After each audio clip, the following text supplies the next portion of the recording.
We do not have equipment of war. The only thing we have is our knees. But we'll continue to pray to God. I want to assure everyone here and the wonderful and very supportive people of Rivers State that 2026 not be troubled by the sound of war that you're hearing. You know, for standing with us. You know our mission. You know the promises we made for the people who supported us. The man who stood by us.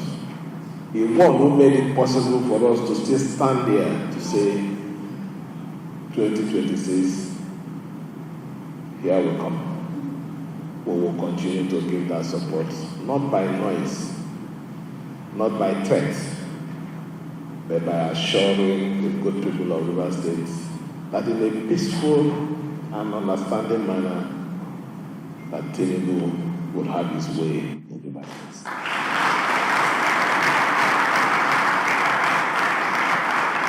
So let me wish everyone,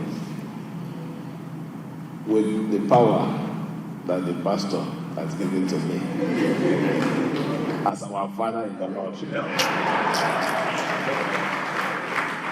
Happy New Year.